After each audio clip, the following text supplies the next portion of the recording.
Bon vendredi tout le monde. Bien, tu as passé la dernière minute, mon Martin. Bon vendredi tout le monde. Bienvenue à On Jase. J'espère que ça va bien. On est déjà le 4 décembre et comme à l'habitude, on porte notre petit masque d'engagement communautaire de notre part, que vous soyez pour ou contre, peu importe. Je pense que c'est important de le rappeler que les mesures de santé, les mesures sanitaires sont très importantes encore aujourd'hui. Beaucoup de cas. On frôle là, les 1400 cas au Québec, les hospitalisations qui augmentent. Donc, pour nous, c'est notre façon de vous rappeler que c'est important de penser aux autres et de penser à soi également, de se protéger. J'espère que vous êtes en forme, que vous allez bien. Et je souhaite la bienvenue à mon collègue co-animateur, le talentueux Martin Lemay, qui est avec nous ce midi, comme à l'habitude. Salut, Martin! Hello, Yannick, comment ça va? Ah, pleine forme. Tu sais qu'on fait toujours des salutations en début d'émission. Aujourd'hui, là, j'ai envie de diriger mes salutations à des gens qui sont dans une situation pas facile. Je vais aller ailleurs que les travailleurs, les gens qui doivent composer, parce qu'on en parle souvent avec la pandémie et tout ça, mais il y a des gens qui sont au front indirectement, ne sont pas dans les hôpitaux et tout ça, mais qui ont des décisions à prendre jour après jour. Et qu'on soit pour ou contre ces gens-là, ou la décision, peu importe, c'est vraiment apolitique, là, mon commentaire aujourd'hui, mais moi, j'ai une pensée pour les gens du gouvernement. Le premier ministre François Legault, ses ministres également, les députés dans chacune de nos régions au Québec, qui doivent, jour après jour, composer avec une situation qui est vraiment pas facile. Ils se doivent de prendre des décisions. Ils savent qu'ils vont être critiqués. Tu sais, aujourd'hui, là, je vois ce matin partout sur les médias sociaux, tout le monde critique évidemment la décision du gouvernement d'annuler ou non là, Noël, la fête de Noël, les rassemblements. Donc, tu sais, j'ai une pensée pour ces gens-là. Là. À chaque jour, ils sont obligés de prendre des décisions crève-cœur. Ils savent que ça va plaire à une partie de la population, puis ça va déplaire à l'autre partie de la population, mais qui sont là quand même depuis, sans arrêt, là, depuis le mois de mars, jour après jour. Donc, j'ai une petite pensée pour ces gens-là aujourd'hui. Je voulais leur faire un clin d'œil parce qu'on salue toujours les travailleurs, les gens qui sont impliqués au front, mais ces gens-là aussi ont un peu notre destinée entre leurs mains, donc c'est vraiment, mais vraiment pas facile. Non, puis bravo, parce que quand l'Halloween est arrivé, j'ai 4 enfants à la maison, puis on se demandait, on passe-tu à Halloween? On fait juste les déguiser, puis se passer dans la rue, puis on va leur acheter des bonbons à la maison. Au moins, ils vont pouvoir balader dans les rues. Fait que juste prendre cette décision-là, ça m'a pris une semaine pour 4 enfants. Imagine si tu gères, on est quoi au Québec, 6-7 millions, il faut que tu prennes des décisions, autant pour ceux qui sont dans les zones rouges que ceux qui sont dans les zones plus jaunes, plus vertes. Écoute, chapeau, bravo. Ceux-là qui critiquent, là, j'aimerais bien ça vous voir à leur place. T'sais. Puis souvent, as-tu remarqué, ceux qui critiquent n'ont pas de solution. On jase. Ah, ouais, souvent, on jase comme ça. Mais c'est pour ça que je voulais faire un petit clin d'œil à ces gens-là ce matin. Hey, grosse émission pour terminer la semaine. D'abord, il y a Guy Boucher qui sera là vers 12h30. Guy, c'est le fun parce que mercredi, on n'a pas eu le temps de prendre toutes les questions. Puis il a dit non, vendredi, je reviens. Je vais continuer à répondre à vos questions. Donc, tantôt, quand Guy va arriver, envoyez-les pas tout de suite là, parce qu'ils vont se perdre dans le flot des commentaires et tout ça. Mais envoyez-nous vos questions pour Guy Boucher à 12h30 ou à peu près. Là, Guy sera avec nous. Et comme ça, jusqu'à la fin de l'émission, on va répondre à vos questions. Donc, sur la page du RDS.ca, Facebook, la page d'On Jase, peu importe, gênez-vous pas, envoyez vos questions. Puis il y a Normand Flynn qui sera avec nous aussi pour faire le tour de l'actualité en début d'émission. Mon Martin, ça va aller vite aujourd'hui. On a beaucoup de sujets, là. Oui, puis il y en a de l'actualité, vous allez voir ça. Il y en a qui vient à nous, puis on en a trouvé. Bref, on va avoir du fun avec Normand. Allez-y avec vos questions. Juste avant d'aller à Normand, pour Guy, là, il va être là pour prendre vos questions. Vous nous regardez à la télé, parce que le podcast est à la télé à cette heure, Yannick. Les réguliers ils savent comment ça marche. Ils nous écrivent sur On Jase, ils nous écrivent sur Facebook, le Facebook d'RDS, le Facebook d'On Jase.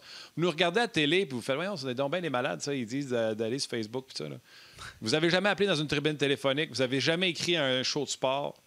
Venez voir si c'est vrai, si on prend vos commentaires. Venez m'écrire sur le On Jase, venez écrire à Yannick sur le Facebook. Vous nous écoutez à la télé, là, prenez ça votre téléphone, venez nous écrire une question pour Guy, puis je vous garantis on va la poser.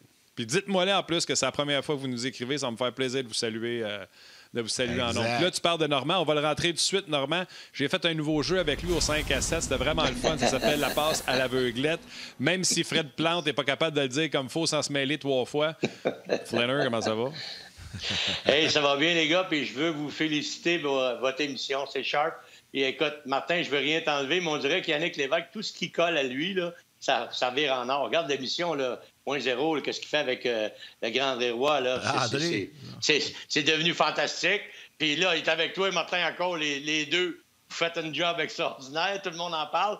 Et j'ai passé des commentaires sur l'émission On Jase. Puis je te dis, j'ai eu plein de monde qui m'ont demandé comment tu fais, tu donnes des œufs, j'en veux. Puis là, tout le monde m'a chalé pour des œufs. Ça prouve qu'il y a bien du monde qui vous écoute. Puis là, le pire, c'est qu'il nous voit. Parce que notre ancien collègue, Félix Séguin, il m'a envoyé une photo de moi quand on a passé. Puis peut-être que j'étais fatigué un peu, journée-là, en tout cas. Et il a fait aïe, en me disant que je faisais dur, pas de maquillage, là, parce que lui, il est habitué de m'avoir du maquillage, évidemment, à RDS. Mais pas de maquillage. Ça rentrait d'aplomb dans sa TV. 4K. Probablement qu'une 4K avec tout ce que ça prend. Lui, il est rendu millionnaire depuis qu'il est rendu à TVA puis qu'il est le big star. On jase! Salut! Ben là, aujourd'hui... on jase! Ben ouais, t'as mis ta belle petite chemise blanche, là, t'es souriant, t'es de bonne humeur, t'es maquillé. Hey, merveilleux, Normand! Non, là, le maquillage, oublie ça. Je déteste le maquillage, mais j'aime les maquilleuses. Mais à RDS, j'allais me faire maquiller, pas à cause j'aimais le maquillage. J'aimais les maquilleuses. Son film, d'ailleurs, on a une belle pensée pour eux autres. Là, toutes les filles là, qui étaient là, toujours avec le sourire, tout ça. Là, malheureusement, la pandémie fait qu'elles ne peuvent pas travailler avec nous présentement, mais on a hâte d'y revoir. Bien sûr. Exact. On les salue. Hey, Normand, il y a plein de sujets aujourd'hui qu'on veut jaser avec toi, mais je pense qu'il faut commencer avec Équipe Canada Junior parce que ça a sorti hier officiellement. Les Rangers de New York qui ont dit non pour Alexis Lafrenière, donc il ne sera pas avec Équipe Canada au prochain championnat mondial junior. On s'y attendait un peu parce que plus que le temps avançait, il me semble qu'on voyait la fenêtre se rétrécir dans son cas. Comment t'expliques cette décision-là et es-tu en accord avec les Rangers? Écoute, premièrement, je pense que la décision vient beaucoup plus du joueur que des Rangers. Ça, c'est personnel, là. Mais, tu sais, écoute, si Alexis avait connu à sa deuxième saison, parce qu'il est allé 2 fois, il ne faut pas manquer de l'expliquer, puis il a gagné la médaille d'or la 2e fois, ça a été le joueur par excellence. Fait que je pense que qu'est-ce qu'il avait à prouver, il l'a prouvé. Par contre, si je remets la situation, admettons, on pousse d'1 an. Il avait juste été une saison, puis ça n'a pas bien été la première saison. Il n'a pas joué à son goût. Il n'a pas été du tout un impact sur cette équipe-là. On l'a même laissé de côté pendant un match. Si ça, c'était la 2e saison, je peux te dire qu'il aurait dit « Je veux y aller ». Il aurait dit aux Rangers « Regarde là, je veux y aller, j'ai de quoi prouver là, je vais gagner la médaille d'or pour mon pays. Je ne l'ai pas gagné. » Mais là, il l'a gagné. Il est allé 2 fois. Puis je pense que c'est du déjà-vu pour lui. Puis si c'est juste de moi, là, écoutez les boys, il est rendu dans le pro, là. Il a prouvé ce qu'il avait à prouver junior. Il les a franchis, les étapes. Il les a gagnés. Byfield, il y en a qui vont dire, non, Byfield était drafté, lui. Il vient d'être drafté, puis, tu sais, lui ici, là, il pourrait dire non. Il a gagné la médaille d'or. Mais Byfield, il n'a rien fait de bon l'année passée. Puis là, on s'attend à ce qu'il prenne quelque chose de plus. Puis, tu sais, le gars, il veut finir ça en beauté. Byfield, moi, je suis convaincu que cette année, là, on va voir un différent joueur. Parce que c'est un des joueurs que je m'attendais plus l'année passée. Puis, un peu comme à la première année de Lafrenière, il a été ordinaire. Il n'a pas été égal à ce qu'on a toujours dit de lui dans la Ligue de l'Ontario. Fait que c'est évident que cette année, c'est un petit peu une revanche. Puis lui, il va être là. Puis je suis convaincu qu'il va faire différent. En tout cas, pas mal mieux que ce qu'il a fait l'an passé. Oui, moi, Normand, je ne sais pas si tu tiens de quelqu'un. Tu as dit que c'était juste ton opinion. Si ça vient de Lafrenière, je serais déçu. Moi, je suis déçu, point à la ligne. Je pense que de jouer au hockey, là, puis visiblement, peut-être que ça va commencer le 10-15 en plus. Fait que ça va commencer après le tournoi. Ça serait très bon pour lui de jouer au hockey au lieu d'avoir été off depuis mois de mars qu'il ne joue plus au hockey. Fait que je vois que du négatif à ne pas voir Alexis Lafrenière pour Équipe Canada. Je ne veux pas passer plus de temps là-dessus, mais je ne vois même pas un petit mini Winnie point de positif dans ça. Pour personne. Oui, mais ça vient de lui, Martin. Tu sais, comme Normand a dit, moi aussi, je suis déçu comme amateur, mais... Il va jouer au hockey. Voyons donc, il n'a pas joué depuis le mois de mars. Let's go, petit Guédine. Non, mais il est peut-être sur la glace à chaque jour avec les Rangers, on ne sait pas. Là. Tu sais, il est déjà à New York depuis un bout de temps. Là. Oui, mais Martin, je comprends. La seule raison pourquoi moi je pense ça personnellement, parce que, tu sais, il l'a déjà fait. S'il ne l'avait jamais fait, je suis convaincu. Je ne veux pas te réexpliquer ce que je viens de te dire. C'est pas grave, Normand. Le monde qui gagne la Coupe Stanley, ils ne disent pas « j'irai pas jouer l'année prochaine ». Voyons donc. Non, mais là, c'est pas pareil. Ça, c'est pas pareil. Va compétitionner. Oui. Non, mais il n'a pas compétitionné depuis 9 mois, là. Oui, puis là, c'est un pro, il est rendu dans la Ligue nationale, il veut compétitionner, mais dans le pro, il veut pas compétitionner junior, c'est fini pour moi, pro junior. Joue pas. Ben moi, mais Martin, si c'était vrai ce que tu dis là, pourquoi il n'est pas allé jouer en Suisse au début d'année? Tu sais, pourquoi ils l'ont pas envoyé dans le KHL? Il aurait pu y aller. Parce qu'on en a parlé. L'exemple du don, c'est que ça prend. En Suisse, ils étaient prêts à donner des contrats, mais il fallait que tu restes. Les gens voulaient signer des contrats avec des opt-out, puis là, les équipes ne pouvaient pas donner, mettons, 10 options out si la Ligue nationale de hockey revient. Puis là, Guy nous écoute présentement, puis il me texte. Guy nous écoute présentement, puis il me texte. Je suis d'accord avec Norm, pose-moi la question, tu vas voir, va te ramasser le mai. Bon, ça y est, c'est passé par c'est pas une question de te ramasser. C'est juste que, regarde, pour y avoir. C'est une étape. La Ligue nationale, c'est une carrière. Ça, c'est pas une carrière, là, c'est une étape dans ta carrière de hockeyeur. Puis cette étape-là, il l'a franchie sans succès et avec succès. Il a connu les deux étapes. Ça n'a pas bien été la première année. Coach ne fait pas jouer. Il se ramasse dans les estrades. L'année d'après, il est choqué. Je vais te montrer. Il embarque sur la glace. MVP du tournoi. Je t'ai prouvé ce que j'avais à te prouver. Ramène-moi les puits d'en face. C'est comme un boxeur. Là, je viens de te battre. Là, je viens de te coucher. Là, puis tu vas avoir un combat revanche 2 semaines après. Regarde. Lui, il veut passer à la prochaine étape. Plus tard. C'est ça. Exact. Passe à la prochaine étape. Moi, c'est mon opinion.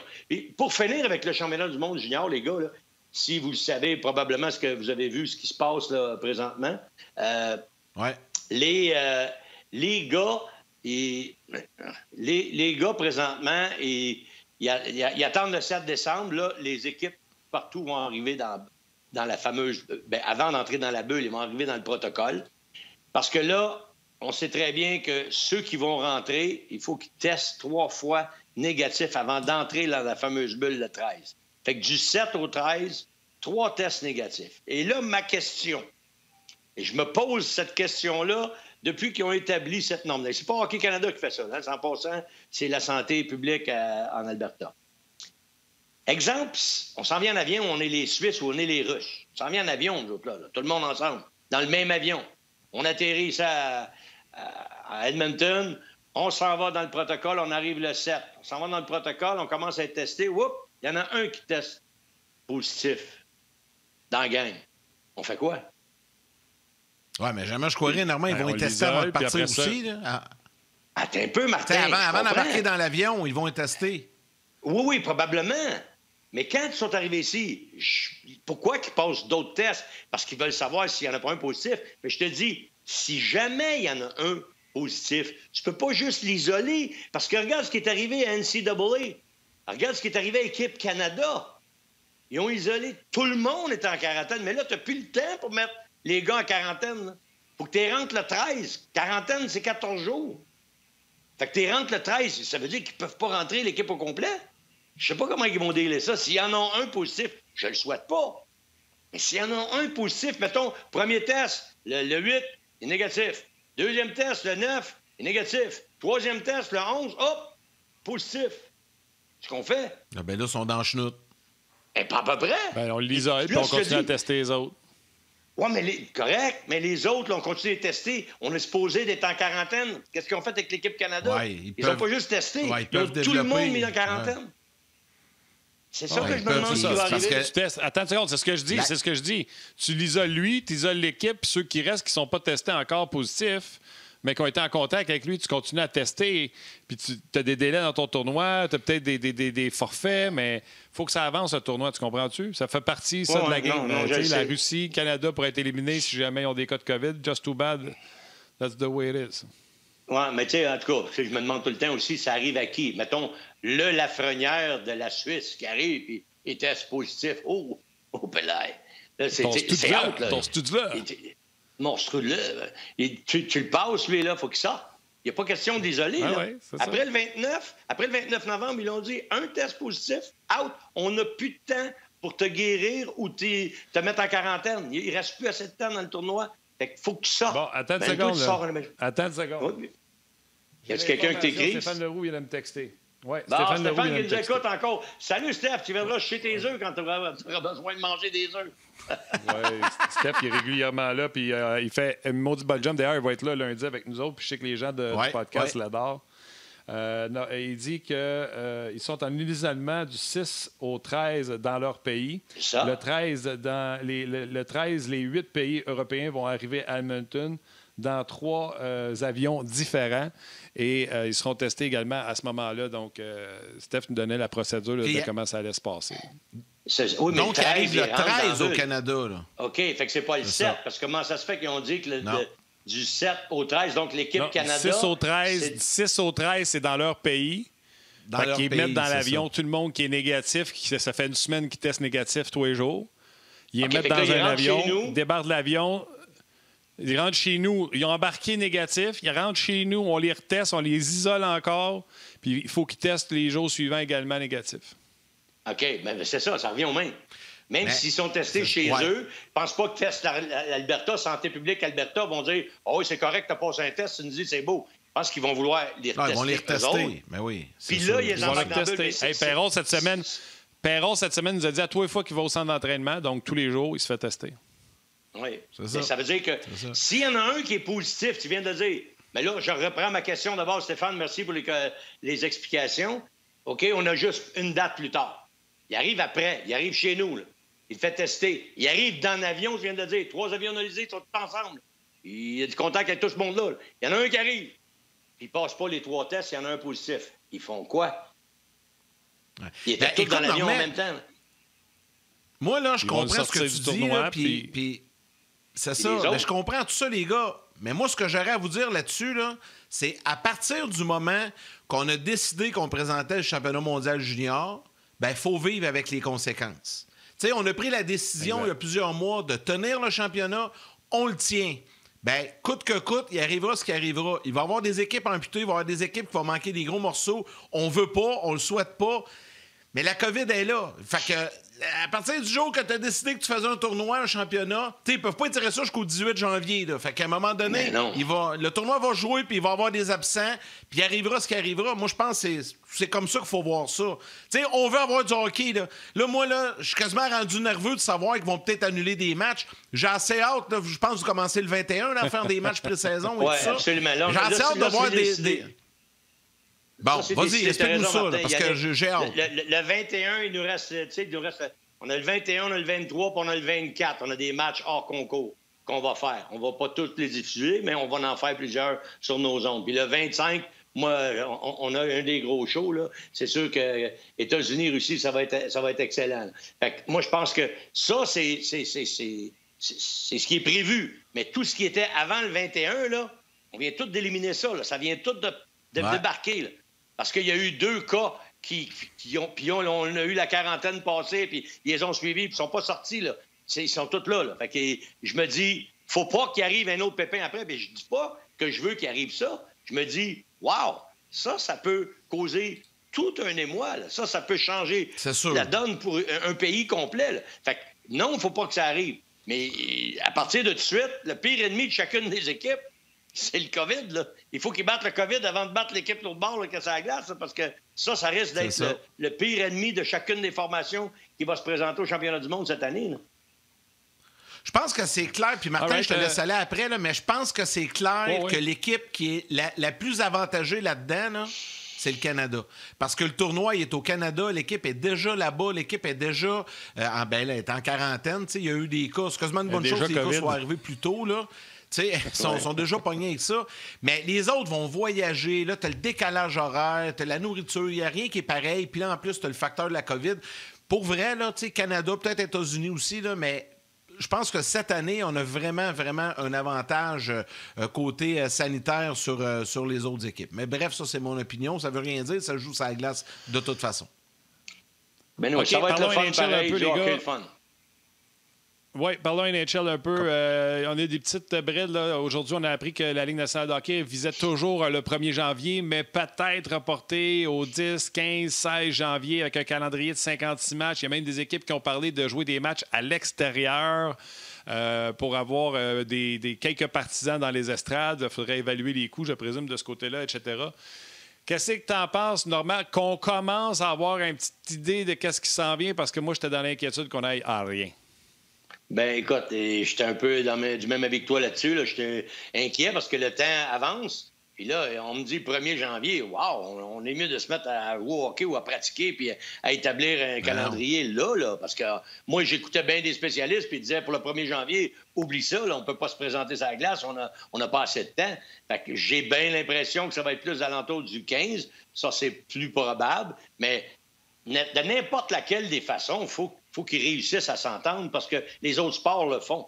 Tu sais, je suis d'accord avec toi quand tu me dis, normalement, il faut qu'il y ait du hockey. Moi aussi, je suis entièrement d'accord. Puis encore là, il va falloir qu'ils s'entendent, par contre, avant, là, sur comment ça va marcher, qui va avoir quoi. Il faut que tout le monde soit heureux dans ça. Tu peux pas embarquer dans quelque chose à reculons. Puis des équipes qui disent qu'ils vont perdre plus d'argent, comme je t'ai déjà expliqué, disent, ben là, moi, ça me tente pas, je vais y aller parce que je suis forcé. Il ne faut pas que ça soit ça non plus. Il faut que tout le monde y aille dans un état d'esprit positif et dire, bien, on va le vivre ensemble, puis on va passer à travers les épreuves ensemble, puis à la fin, bien, on verra qu'est-ce que ça nous donnera. Mais je pense que c'est obligatoirement un défi moral avant n'importe quoi pour eux autres, d'essayer de tout faire pour que ça marche. Mais ce qui est important, c'est qu'on peut se fier sur ce qu'ils ont déjà fait. Ils ont réussi à faire quelque chose. Puis je l'ai déjà dit, je n'étais pas un de ceux qui y croyaient, mais ils ont réussi. Ils ont emmené jusqu'à la Coupe Stanley, la Ligue nationale, ils ont emmené une bonne compétition, et j'ai trouvé que c'est du bon hockey. Je pense qu'on peut on peut penser aujourd'hui que ça va se produire encore. Mais l'idée de jouer à l'extérieur, moi, je trouve qu'avec les intempéries, puis là, des fois, tu regardes la température qu'on a aujourd'hui, là, je ne sais pas s'ils seraient capables de garder une glace en santé. Surtout, il va falloir qu'on joue plus qu'une partie. C'est ça qui peut être le problème aussi, le danger, plus qu'une partie sur la même glace. Puis un match extérieur, Normand, pour la télé, c'est tel que tel. Mais tu sais, si on veut faire ça pour les spectateurs, surtout aux États-Unis, là, pouvoir accueillir des gens, tu sais, je pense pas que les gens vont payer le gros prix. Parce que quand c'est un match moi, j'ai assisté à 3 matchs extérieurs, là, puis peu importe où tu es assis, là, tu vois rien. Tu vois rien, t'es loin, ça n'a pas d'allure. Tu regardes plus l'écran géant. C'est plus de vivre l'événement, de vivre, d'être là, d'être dans le stade, l'ambiance. Mais un match, c'est une affaire. Mais là, jouer plusieurs matchs, mettons la même équipe, je suis pas sûr, moi, que l'attrait va être là au niveau des spectateurs. Pas sûr de ça. Oui, je suis un petit peu d'accord avec toi là-dessus. C'est déjà difficile de le faire dans un amphithéâtre fermé. Moi, je pense qu'il pourrait le faire aussi avec une distanciation. Peut-être pas autant de personnes, mais il y a quelque chose à faire certainement, mais il faut que la situation mondiale, en tout cas aux États-Unis et au Canada, ça s'améliore, parce que là, ça s'amplifie. Norm, faut que je t'arrête, faut que tu refasses ton brushing. À la télé, on s'arrête. Venez, on a des bonnes questions pour le web.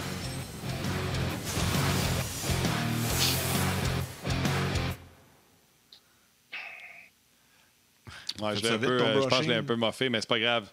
Ouais. Non, mais c'est ça. Pour les matchs extérieurs, on y repassera. Je suis pas certain, comme Yannick il dit, que ça va être sharp. Les matchs de 56 matchs, j'espère, les gars, parce que je veux te garder une question. Normand, je veux te parler de goaler avant qu'on se laisse, puis je veux prendre des commentaires, puis je voulais compléter ces 56 matchs. J'aimerais ça que la Ligue, puis c'est peut-être un sujet que j'aurais dû garder, Yann, pour un show complet, que la Ligue en profite pour essayer quelque chose. Exemple, tu t'en vas à Vancouver, tu joues 2 matchs. Back-to-back, 2 jours de suite, 2 matchs. 1, ça limite les transports. 2, tu es en contact avec cette équipe-là 2 jours de suite. Après ça, c'est fini. Ça serait le fun en maudit. Je pense que la rivalité, c'est ça. J'aimerais que la Ligue nationale de hockey essaie des affaires comme ça pour... C'est le temps de tester. Là. Ça va être une année bizarre de toute façon. Là. C'est le temps de tester des affaires comme ça. On joue un 3-4, c'est comme au baseball, jouer une série de 3 matchs avant d'aller affronter l'autre équipe. L'intensité va augmenter, etc. Bref, je sais pas ce que tu en penses, Norm. Absolument d'accord. Moi, j'ai dit, écoute, pourquoi pas faire ça comme un tournoi, puis tu pourrais éviter que les gars soient dans la bulle tout le temps. Autrement dit, ils s'en vont dans la bulle pour 7-8 jours, ils jouent 3, 4, 5 matchs, puis ils ressortent de la bulle, s'en retournent chez eux, s'entraînent pendant une semaine avec les coéquipiers pour revenir dans la bulle, puis leur jouer un autre 4-5 matchs. Il y en a qui ont dit, ouais, mais tu peux pas jouer 4 matchs en 5 jours ou 3 matchs. Écoute, là, ils ont juste ça à faire, puis ils sont en repos pendant 7-8 par après. Là. On pourrait essayer quelque chose de différent. Moi, Martin, j'ai toujours dit une chose dans la vie. Les bonnes expériences comme les mauvaises, il faut que tu en retires quelque chose. Mais là, c'est une mauvaise expérience, il faut qu'on en sorte quelque chose de ça. Et quelque chose de ça, tu as raison, amener quelque chose de nouveau. On a vu après 2005 c'est arrivé, le tir de barrage, plus d'accrochage. Il y a des gars qui ont lâché la Ligue nationale parce qu'ils étaient plus capables de suivre à cause de la vitesse, la nouvelle vitesse, parce que tu ne pouvais pas accrocher. Moi, je pense pas qu'il faut qu'on perde des joueurs nécessairement, mais je pense qu'il faut qu'on arrive avec une formule qui est différente, pour qu'il y ait un intérêt qui soit grandissant pour le hockey. Puis pas seulement l'intérêt, les gars. Là, pour vrai, là, à cause du décalage horaire, là, dans une division canadienne, à un moment donné, tu n'auras pas le choix d'adapter ton calendrier parce que tu ne pourras pas commencer à faire des voyages aller-retour à Vancouver ou en Alberta, Calgary, Edmonton. À un moment donné, là, ça va devenir difficile. Donc, moi, je pense que c'est ça qu'ils vont faire. Peut-être quand Vancouver va venir ici, ils vont peut-être jouer un match à Montréal, un match à Ottawa, un match à Toronto. C'est pas pire. Les voyagements sont très courts entre les trois villes. Mais quand nous, on va aller là-bas, ça peut être 2 matchs à Vancouver, puis après ça, tu vas jouer un match à Calgary, un match à Edmonton, puis tu reviens. Ça peut être ça aussi, tu sais. Puis ils peuvent étaler ça sur 4-5 jours, 6 jours même. Moi, je pense qu'ils vont le faire. La Ligue nationale va le faire. Mais là, chacune des divisions aura sa propre réalité. Tu sais, au Canada, on a le problème de la distance, parce que c'est tellement long, puis les voyages, puis le décalage. Tu sais, quand tu vas te retrouver dans une division, par exemple, au sud des États-Unis, ils vont avoir moins le problème de décalage. Fait que là, eux autres, peut-être que ça va être... Tu sais, c'est ça qui va être le fun. Peut-être qu'un calendrier différent dans les divisions américaines où on voyage moins, puis un calendrier différent ailleurs au nord, tu sais, ça peut être adapté. Là. En tout cas, ça va être intéressant de voir ce que ça va donner. Ah ouais. Au niveau... excuse-moi, Norm. Au niveau des messages des gens, qui réagissent à ce qu'on raconte, il y a Pat qui dit, écoutez, là, oubliez ça, là, ça augmente au Canada, aux États-Unis à chaque jour. Je vois pas comment on est confiant de commencer en janvier. 31 équipes, 52 matchs, on ne sait pas encore où. Puis on en parlait hier, à Montréal, tu n'as même pas le droit d'aller au gym, tu n'as même pas le droit d'aller au parc patiner quand il va y avoir des patinoires. Fait qu'imagine avoir des matchs au Centre Bell contre 2 équipes. Il va falloir que la santé publique accepte ça. Steve qui propose le stade olympique pour le Canadien de Montréal, avoir une patinoire intérieure dans le stade. Au moins, ça serait à l'intérieur, parce qu'on le sait, ici, des fois, c'est pas de la neige qui tombe, c'est de la pluie. Non, mais au stade, attends, Martin, juste avant, juste rajouter de quoi à propos du stade olympique. Le problème, c'est qu'en plein hiver, tu peux pas jouer au stade olympique. S'il y a de la neige sur le toit, tu peux pas te servir de le terrain. De toute façon, les gars, moi, ça serait pas compliqué. Il y a déjà eu l'expérience. Tu as une équipe à l'Est qui peut accueillir les équipes chez elle, Toronto. Tu en as une à Edmonton. De toute façon, on est dans un partage de revenus. Là, on ne pense pas à l'argent, là, qui va la faire, qui ne la fera pas. Là, c'est une histoire, tu mets ta casquette de la Ligue. Puis après ça, on divisera en nombre d'équipes. Moi, je pense que ça te prend, dans chaque division, ça te prend 2 bulles. Caroline, la Floride va faire de l'argent pour la première fois, Norm? Exact. Mais ça, je te dis, il faut que ça soit quelque chose où tu mets ta casquette de Ligue. Fait que là, il y a une équipe dans l'Ouest qui a une place. C'est pas une équipe, mettons, c'est la division canadienne. Tu as une bulle à Edmonton, ils l'ont déjà fait, ça a marché. Tu en as une à Toronto, ils l'ont déjà fait, ça a marché. Les 3 autres divisions aux États-Unis, 3 divisions de 8 équipes, bien, eux autres, ils s'organisent avec la même chose. 2 équipes qui reçoivent les joueurs, mais c'est des bulles. Et les gars peuvent sortir de la bulle. Ils sont testés quand même quand ils sont à l'extérieur de la bulle chez eux. Les équipes ont la responsabilité d'arriver avec des joueurs qui ont testé négatif 3 fois minimum, puis qui rentrent dans la bulle à Edmonton, dans l'Ouest. Parce que tu n'as pas besoin de 7 villes qui s'occupent de... non, on a déjà des places où ça a marché. Edmonton, ça a marché. Toronto, ça a marché. On s'en va là, dans la bulle, dans les 2 bulles canadiennes. Et on joue là. La finale, on la jouera à Toronto ou à Edmonton, ou dans les 2 cas. Mais si tu ne mets pas de monde dans les gradins, on s'en fout. C'est la télé qui va regarder ça. Fait que, pour moi, là, ça serait juste de... Ça a marché. C'est pas brisé, ça a marché. Pourquoi qu'on ne refait pas la même affaire pour les 56 matchs? Moi, ce serait ma solution. Pour sûr que les joueurs vont le tenter, mais... Serait... Oui, mais Yannick, pour 56 matchs, t'es pas dans une bulle tout le temps, là. T'es dans une bulle juste pour 10 jours. Non, je comprends. Ou 7 jours. Ouais, tu retournes chez vous, puis tu reviens. Tu retournes chez vous, tu reviens. Tu joues tes 56 matchs comme ça. Je pense que ça peut être winner, ça. Ah ouais. OK. Je voulais qu'on se fasse un top 10 des meilleurs gardiens, puis avec des barèmes bien établis, mais Normand, on va se péter la face solide en se faisant ce projet-là la semaine prochaine. On se garde ça pour la semaine prochaine. On va pas brûler ça en 1 minute. Moi, là, c'est sûr. J'espère que tu vas te mettre dans les top 10, toi, là, parce que je vais te ranker aussi. Merci, Norm. C'est fun. Yes, sir. Attention à toi, chum. Un gros salut, merci. Norm. T'es sur la coche, puis on se rejase la semaine prochaine. Dites salut mon chum Guy Boucher. Yes! Écoute, il y a de On ton va lui bord faire en le plus. Ça va message, mal, salut. mes affaires. Ciao. Salut. Ah, les gens...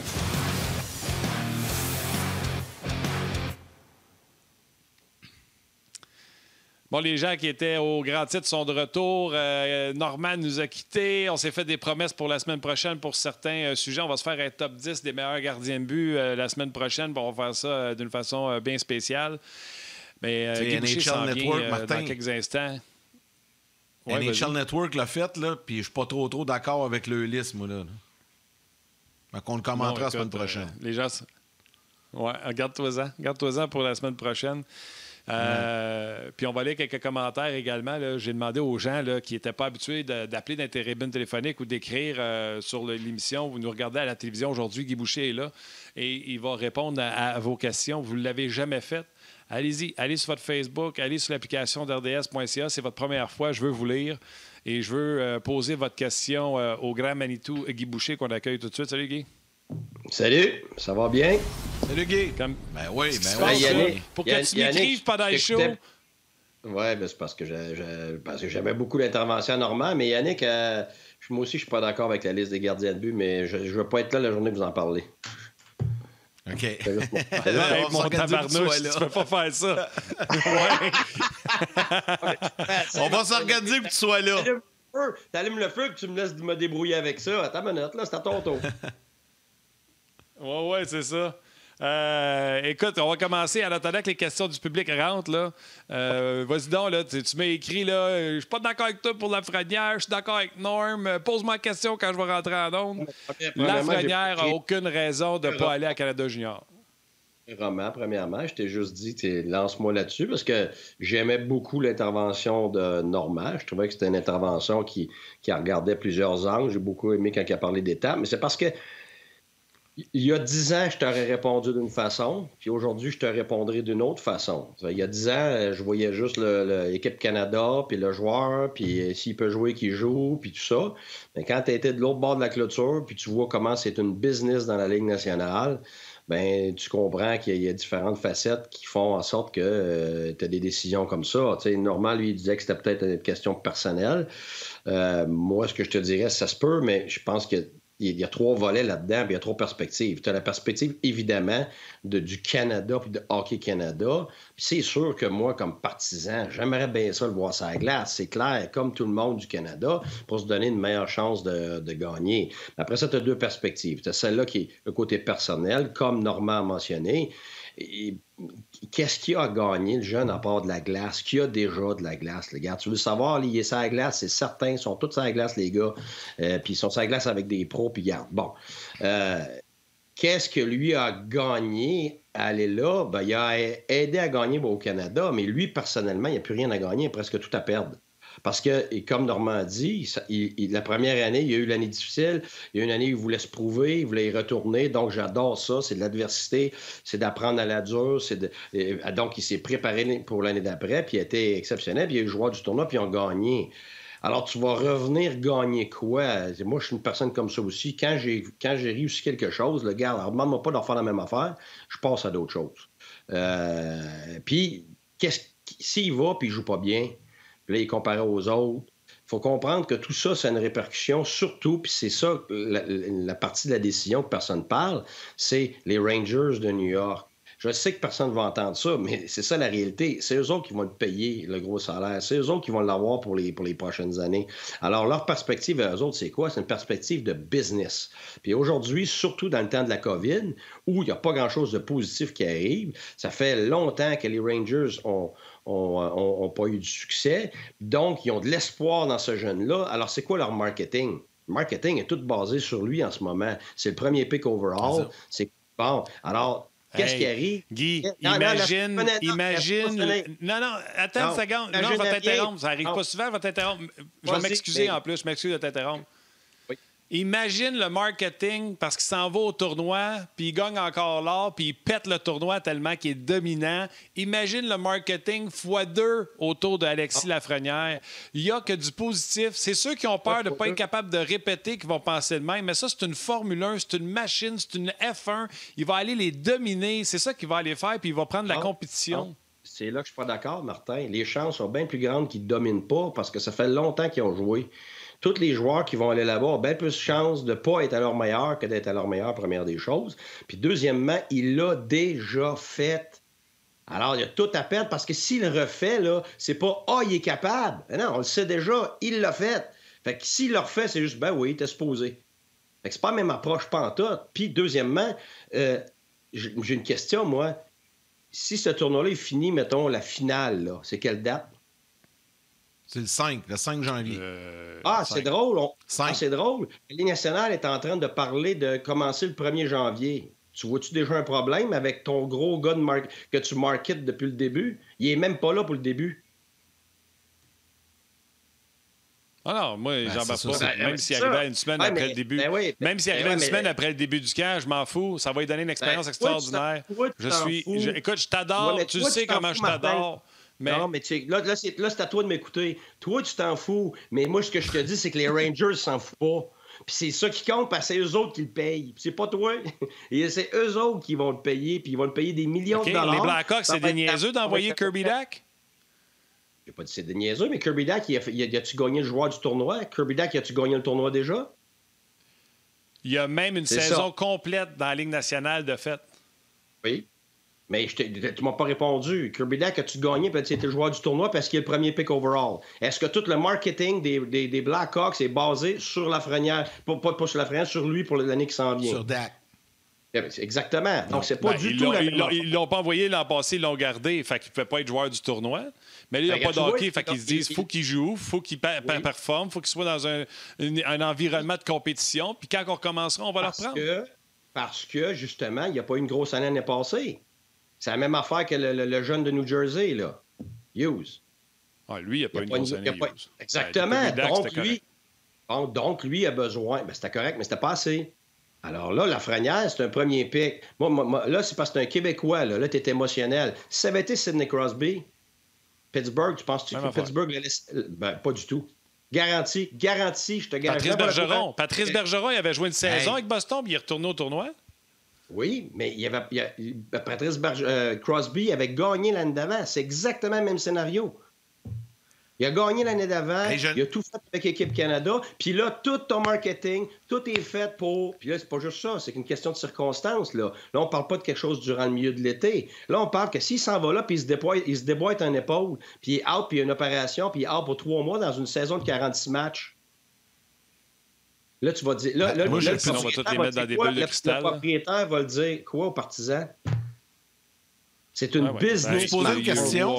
C'est une business. Si c'est pas un choix de première ronde, si c'est un gars qui n'a pas encore gagné, si c'est un gars qui a eu de la misère l'année passée, s'il y a des choses à prouver, là, je te répète pas la même affaire. Mais je te parle dans ce cas-ci particulier de quelqu'un qui a tout accompli déjà dans ce contexte-là et qui est le premier pick overall et qui c'est le joueur qu'on attend pour donner le boost à l'équipe pour finalement passer à l'autre étape avec les Rangers. Tu ne peux pas dire que c'est pas grave s'il se blesse, c'est pas grave s'il arrive en retard au camp. C'était complètement différent des autres noms qui n'ont pas ce statut-là. Là, en ce moment, c'est énorme, là, l'attente de ce gars-là. Puis l'autre chose aussi, il ne faut pas oublier, dans le temps de la COVID, en ce moment, il y a de l'intérêt qui se perd. Alors, qu'est-ce qu'une business a dans la tête? C'est tous les petits mini-détails qu'on peut avoir pour garder l'intérêt pour notre équipe, pour garder la partisanerie. On va tout faire pour le garder. Donc, il ne peut pas s'en aller quelque part puis se blesser puis qu'on le manque pour les 2 premiers mois. Puis il ne peut pas être là au début du camp si ça commence le 1er janvier. C'est une question de business. Est-ce que j'aime ça? Je t'ai pas dit j'aimais ça. Je t'ai dit que je comprends ça parce que de l'autre bord de la clôture, j'ai vu c'est quoi. Puis c'est pas juste, mettons, le joueur, c'est pas juste le gérant. Des fois, c'est le propriétaire qui descend et dit non. Il n'y a pas question qu'on prenne une chance avec notre money player, avec notre gars finalement qu'on emmène premier pick overall. C'est quand la dernière fois qu'ils ont eu un premier pick overall, les Rangers? Ben, c'est ça. C'est gigantesque. Exactement. Donc, c'est gigantesque. Point de vue business, il faut que tu comprennes que c'est des millions de dollars d'investis. Puis en ce moment, les millions, là, il n'y en a pas bien. Les propriétaires, ils parlent de faire une saison puis perdre 60 millions ou pas d'en faire une puis perdre juste 15 millions. Alors, on parle même pas de faire de l'argent. Là. Alors, toutes les scènes qu'ils peuvent sauver, ils vont vouloir le sauver. Alors là, tu sais, je suis pas un businessman, moi, Martin. Tu sais, on parle jamais business parce que je suis vraiment pas un business guy du tout. Mais dans ce cas particulier ici, je comprends pourquoi c'est ça la décision. Guy, j'en ai une pour Martin en 10 secondes. Là. Martin, je vais te poser une question, puis elle est venue du public, mais là, j'ai pas réussi à retrouver de qui, là, mais si Lafrenière avait été repêché par le Canadien, mettons c'est le Canadien qui aurait gagné le boulier, là, t'aurais-tu le même discours aujourd'hui? Pourquoi pas? Gros, je voulais envoyer Kotkaniemi l'an passé. Guy, oui. Au lieu que Kotkaniemi se traîne les savates, je voulais envoyer Kotkaniemi, Lafrenière, name it. Ça ne change rien sur mon idée. Joue. Moi, les histoires de représentation quand il se blesse, je crois pas à ça. Ça, Yannick, moi, regarde, je vais te répondre exactement comme Martin. Mon opinion ne change pas. C'est pour ça que je vous ai amené Crosby tantôt. Même autre nom qu'un Québécois, que ce soit le Canadien ou sur une autre équipe, c'est la même chose. Le Canadien, cette année, là, ils ont de la pression de gagner, là. C'est gros, là. Ben, c'est les Rangers, la même affaire, là. Cette pression-là, là, que leur joueur ait gagné l'équipe Canada ou non, là, ça changera absolument rien pour les Rangers. Fait que les Rangers c'est ça mon point, mais... Ben oui, les Rangers pensent aux Rangers. Je suis d'accord. C'est ça que je dis. Je dis pas que moi, je ferais ça, mais je te dis que je comprends pourquoi c'est ça, la décision. Et au point de vue personnel, si je suis jeune, moi, personnellement, là, que j'ai déjà tout accompli ça, j'ai tout à perdre, là. Moi, si tu me dis demain matin, je gagne la Coupe Stanley, je vais être franc avec toi, ça se peut bien que après ça, j'ai fini, moi. Parce que je vais dire, j'ai d'autres choses dans la vie que je veux accomplir, je suis fait comme ça. Mais il y en a d'autres, c'est pas de même, il y en a qui vont en gagner 5. Mais moi, je suis comme ça. Et quand j'ai joué avec certains endroits, quand j'avais réussi à gagner après ça, j'ai le goût de passer à d'autres choses. Alors, je comprends que si c'est Guy, ça, mais c'est pas ça. Il y a du monde sur notre messagerie, il y a du monde sur Ongeaz qui sont d'accord avec toi. William Boutin qui dit « Guy a totalement raison, Martin, arrête. Gaétan est de mon bord, Martin a raison. Jérémy, Guy a raison. Donc, il y en a un qui dit encore d'accord avec Martin, mais je comprends ce que Guy dit pour les Rangers. Benjamin Loranger, je vote pour Guy Boucher pour sa réponse sur Lafrenière. Bref, c'est un débat, un combat à terminer, mais tu sais que je t'aime pareil, Guy. Mais tu sais, Martin, on va aller avec les questions du public. Là. Arrête, là. Oui, je sais, mais c'est pas une question de gagner, Martin. Moi, tu le sais, je suis un maniaque de regarder tous les angles. Fait que là-dessus, je me dis, OK, l'angle qui nous manque dans nos discussions, c'est l'angle des Rangers puis l'angle de la business. Puis vu que je l'ai vécu, je pense que c'est mon devoir à moi, parce que je l'ai vécu le bord de la clôture, c'est mon devoir à moi de transmettre cet angle-là. Pas parce que c'est une question d'avoir raison ou non, parce que oui, c'est sûr, j'aimerais bien ça le voir sur la glace OK, Canada. Mais je pense que c'est une question de perspective. OK, on y va avec des questions du public. Il y en a énormément des questions. Puis, on va essayer d'y aller avec des réponses rapides, Guy, pour être capable d'en passer le plus possible. Je t'en pose une, après ça, Martin y va. Non, mais écoute, il y en a, ça déboule, là. François Beaulé, question pour Guy. Comment un entraîneur, je sais pas comment tu vas faire pour répondre à ça en une minute, mais garde un super bon. Comment un entraîneur fait pour bloquer, pas écouter, pas porter attention à tout ce qui se dit au deuxième étage, dans les médias, par ses amis, par les proches, par la famille, sur le travail que tu fais au jour le jour, surtout quand ça ne va pas bien et que tout le monde te critique? Comment tu fais pour oublier ça au quotidien? Bon, premièrement, juste pour comprendre la perspective, Martin, on en a parlé souvent, je pense qu'il n'y a jamais une journée comme entraîneur je peux me dire, je m'en vais chez nous, puis c'est une journée positive. Jamais, même quand tu gagnes 3-2, parce que il y a toujours quelque chose qui ne va pas. Tu gagnes 3-2, là, il y a 2 joueurs de blessés, il y a une chicane entre quelqu'un et un autre. Ton gérant, il n'est pas content parce que le jeune que tu as monté, il a joué 2 minutes de moins qu'il aurait voulu. Tu étais supposé, mettons, faire jouer tel joueur avec tel autre joueur pour l'aider à se faire valoir. Finalement, tu ne pouvais pas parce qu'il y en a un qui dormait au gars. Tu sais, il y a tout le temps où tu gagnes, tu en gagnes 3 en ligne, ben là, les médias, parce que ça va bien, souvent vont essayer de trouver quelque chose qui ne va pas parce que ça se vend mieux. Puis ça, je comprends ça, c'est l'autre bord de la clôture. Fait que là, il faut que tu combattes ça. Fait que la vérité, c'est toujours une question, tu sais, on a parlé souvent, la confiance, c'est toujours par rapport aux attentes. Alors moi, pour rester confiant, pour rester clair d'esprit, c'est toujours une question d'attente en premier. Donc, mes attentes sont que, à tous les jours, je ne m'attends jamais à avoir une journée où ça reste positif. Alors, donc, je suis prêt à combattre. Je suis prêt à combattre le négatif avec le positif. Je suis prêt à combattre ce qui n'est pas des faits par des faits, puis ainsi de suite.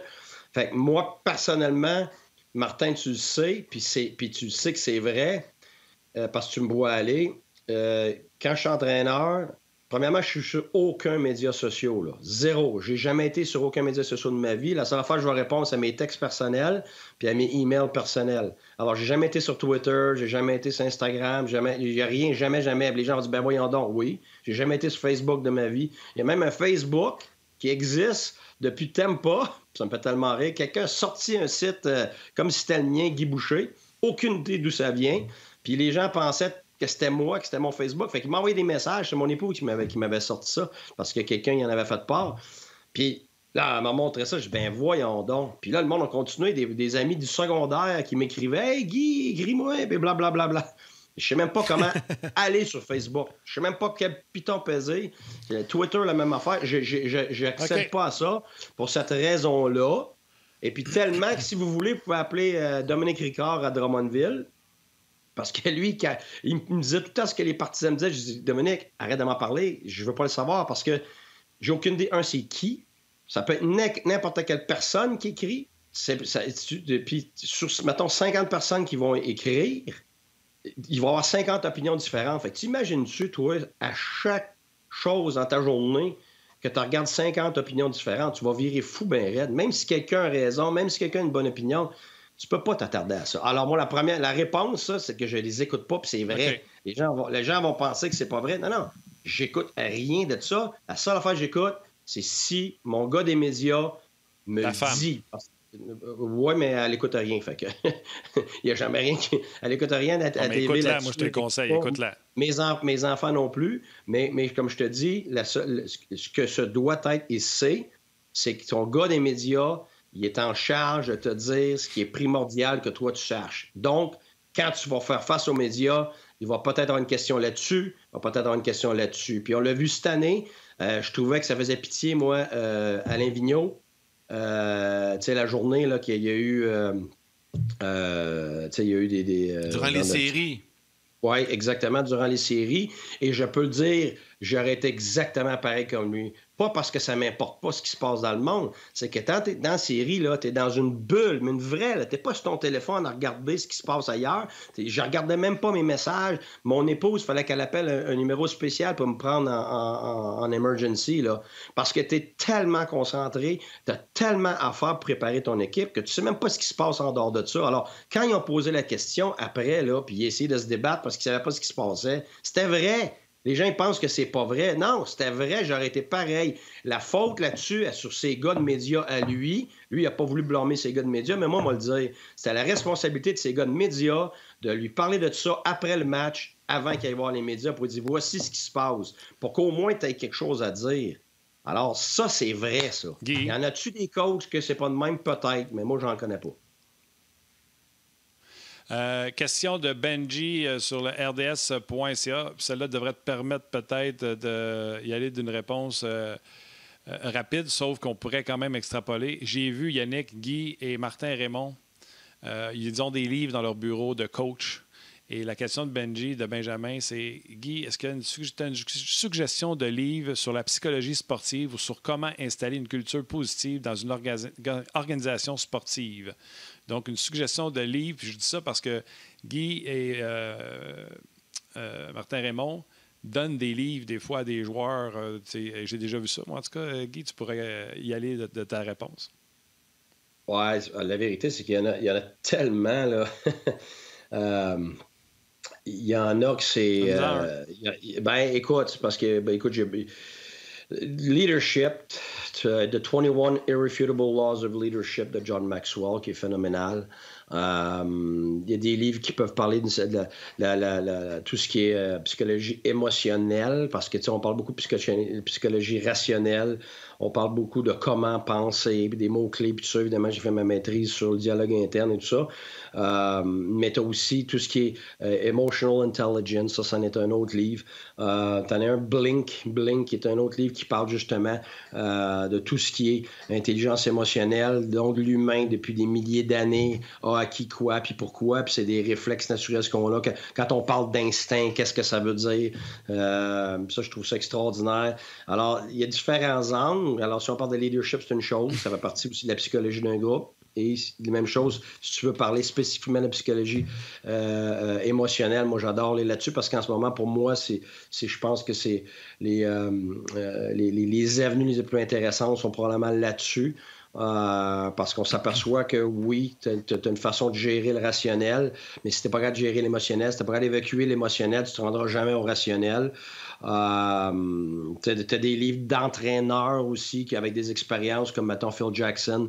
Je pense que c'est 11 Hoops que ça s'appelle. Il a gagné 11 championnats, il me semble que c'est ça. Mais en tout cas, je le lis, là. Je vois sa face encore. Mais moi, ce que j'essaie de faire, c'est d'agencer des livres sur le leadership, des livres sur comment gérer l'individu, donc une partie de la psychologie là-dedans, et l'autre côté, comment gérer les groupes. Alors, c'est un petit peu mon approche, là, puis je fais le tour de ça, là, c'est un cercle. Parfait, parfait. Guy, autre question. Il y a Luc Lapointe qui écrit « Hey, salut les gars, c'est une première pour moi de vous écrire. J'aimerais savoir comment M. Boucher s'y prenait pour aider un jeune junior ou professionnel lorsqu'il était dans une profonde léthargie. » Bien, première des choses, ça dépend c'est qui le joueur. Mais la plupart des choses, je te dirais, c'est léthargie vont venir souvent avec la confiance. Je n'ai parlé tantôt. 80-85% déjà de la confiance va être reliée aux attentes. Donc, quand je m'assois avec un joueur, juste de régler les attentes, tu viens de régler 80-85% des cas de manque de confiance parce que les attentes ne sont pas à bonne place. Je vais te donner un exemple.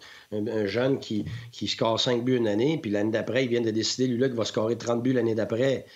Bien, les chances sont qu'il ne pourra pas être confiant parce que la minute qu'il va avoir 1 ou 2 matchs qui ne score pas, bien, il est déjà hors pace pour se rendre à son 30. Fait que là, il commence déjà à manquer de confiance, puis parce qu'il en manque, bien, là, il score encore moins, puis ainsi de suite. Donc, ses attentes ne sont pas à la bonne place. Un jeune qui part de junior puis qui s'attend à venir jouer professionnel, puis parce qu'il était sa première ligne junior, il pense être sa première ligne dans le pro, bien, déjà là, tes attentes ne sont pas à bonne place. Alors, s'ils ne sont pas à bonne place, tu es presque certain que tu ne peux pas avoir confiance. Tu sais, l'autre chose, c'est la préparation. Et tu te prépares par rapport à quoi? Tu sais, je veux m'améliorer dans mes breakaways. OK, est-ce que tu pratiques tes breakaways? Ben oui, ben c'est ça. Faut que t'en fasses. Il n'y a pas de goaler. Ben c'est ça. Mais tu sais, il y a une chose, c'est la préparation en termes de répétition. Est-ce que tu es un expert techniquement dans ce que tu veux faire? Mais de l'autre côté, est-ce que tu te sens expert aussi? Tu peux être bien bon à pratiquer puis tu te sens pas expert, alors tu as le côté psychologique. L'autre chose, je te dirais, quand un individu est dans un slump, souvent, c'est parce qu'il voit gros, il voit les problèmes gros, puis ça s'empile. Alors nous, comme pour les aider, on a tout le temps la mauvaise habitude de vouloir les aider en ajoutant des choses. Ah, mais si tu ajoutes ça, si tu améliores ça, alors qu'est-ce qu'on fait? C'est qu'on alourdit cet individu-là. Il n'est déjà pas capable de prendre ce qu'il a à faire dans ses plus simples tâches. Puis là, on en ajoute. Donc, on l'écrase, on l'étouffe. Alors, la première chose que je dirais, Guy, c'est enlever des choses. Il va falloir que je t'arrête. Oui. Il faut que je t'arrête parce que les gens de la télé vont nous quitter, mais j'en ai une salée à part de ça. Donc, les gens de la télé, on se parle demain.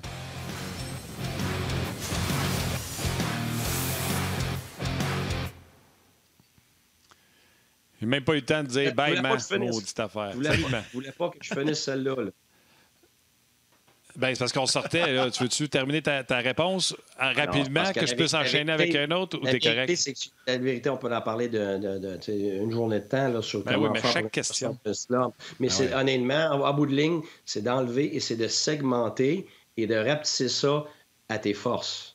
Pas de rajouter des choses qui ne sont pas tes forces. C'est de te rappeler tes forces. Les joueurs oublient toujours c'est quoi leur force. C'est un gars comme Stamkos, OK, ça va pas. Je suis pas capable de faire ça, je suis pas capable de faire ça. Ben, t'as une minute, là. Ton lancer, es-tu encore bon? Ben oui. Puis ton patin, est encore bon? On va se concentrer juste là-dessus. Puis on va s'arranger pour te mettre dans une position pour penser à ça, puis faire ça.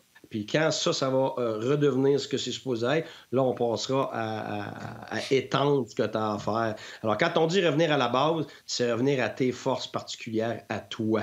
Fait que ça, c'est juste des petits trucs, de segmenter petit pour ne pas voir des obstacles énormes, de les rendre plus petits, faire des petites étapes. Donc, les gens sont toujours capables de gérer du petit. Gérer du gros, c'est difficile, c'est décourageant. Rapetisse ça, ramène ça aux forces.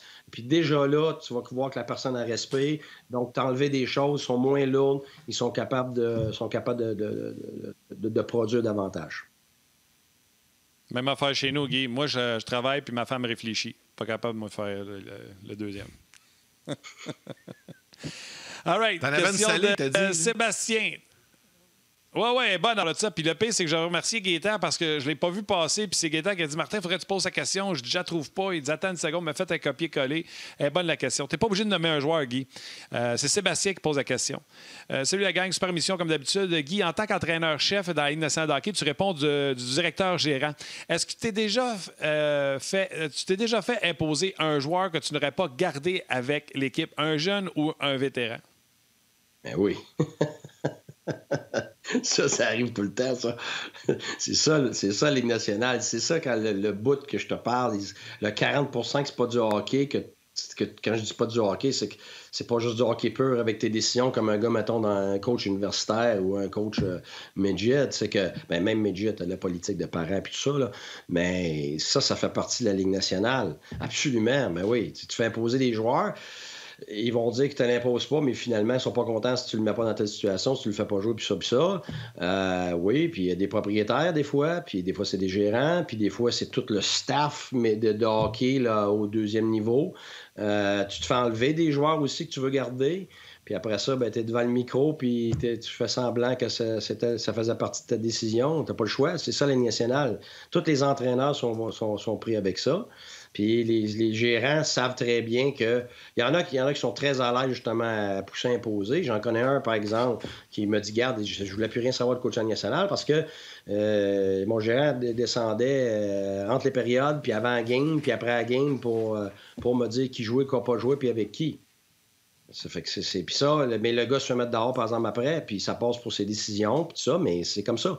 Ça, regarde, je nomme pas de nom, je nomme pas de place, je nomme rien. Je fais juste te dire, dans les nationales en général, donc je me plains pas, mais un gars qui veut coacher la nationale, il faut qu'il s'attende à ça, parce que c'est ça, la nationale. C'est qu'il y a tellement de monde qui sont impliqués là-dedans que, tu sais, tu es obligé de gérer ça, tu es obligé de patauger là-dedans. Puis est-ce que c'est le bout que t'aimes? Absolument pas. Il n'y a aucun entraîneur qui aime ça parce que ça les éloigne de leur flair, ça les éloigne de ce qu'ils voudraient faire, mais tu fais partie d'une équipe. Mais est-ce arrivé que le GM avait finalement raison? Ben oui. Oh oui, sauf que... Il t'a imposé un gars, tu voulais pas, puis finalement, il avait raison? Ben oui, mais ça m'est arrivé aussi de me faire imposer, puis de dire, regarde, je m'en vais. Ça m'est arrivé de dire ça, là, je te dis pas où, dans quelle ligue, puis rien, là. Je dis, garde, c'est pas être mes décisions, garde, prends-les, puis prends quelqu'un d'autre, là. Parce que j'ai appris avec le temps que quand tu commences à prendre des décisions de tout le monde autour de toi, tu te perds.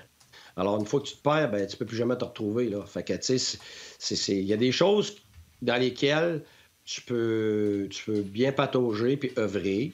Et puis, il faut que tu le fasses, c'est la Ligue nationale. Donc, il faut que tu comprennes qu'il y a des contrats. Il faut que tu comprennes que tu essaies de signer des gars. Il faut que tu comprennes que d'autres gars, c'est le contraire. Et tu essaies de t'en départir. Il faut que tu aides ton gérant. Il faut que tu aies une connexion avec lui pour, justement, faire avancer l'organisation. Puis, des fois, ça veut tout simplement dire que tu t'en vas pas dans une direction pour gagner. Tu t'en vas dans une reconstruction. Tu le dis pas à personne. Tu peux pas, mais tu n'as pas le choix d'embarquer là-dedans. C'est ta job.